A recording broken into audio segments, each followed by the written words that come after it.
ए भाई उठ ना, राखी बांधे के देर होता। अरे हमके दीदी सूते दे अभी, अब के आँख लागल है। अरे पंडित जी कहलन ह 11 बजे से पहले राखी बांधे के बा। चल चल जल्दी रेडी होके आओ।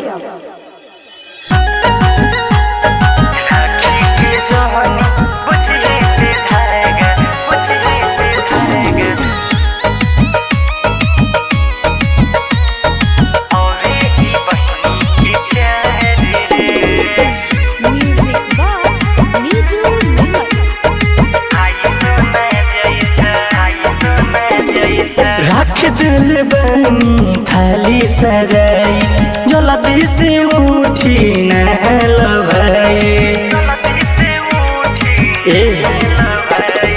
रख दिल बनी थाली सजाई, जल्दी से उठी नहल भाई। रेडी होके आवा समय अनुसार रे, राखी के जहन बुझिया तू धागा, बाबे ई बहिनी के प्यार रे। राखी के जहन बुझिए ते धागा, हवे ई बहिनी के प्यार रे।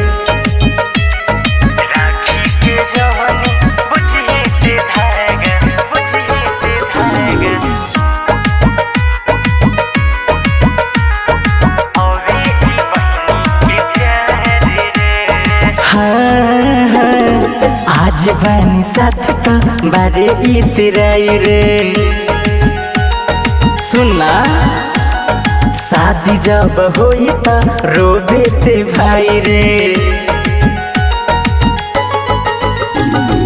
आज बनी साथ त बारे इतराई रे, शादी जब होई त रोबे ते भाई रे। आखी भर जब आई त्योहारी रे,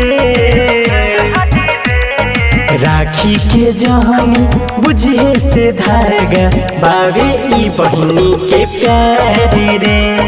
राखी के जहनी बुझे ते धागा, हवे ई बहिनी के प्यार रे।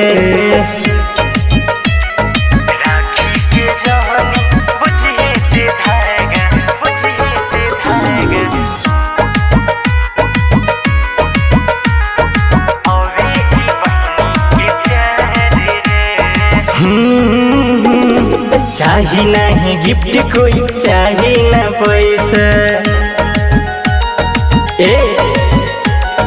का होई धन जब भाई सोना जैसा।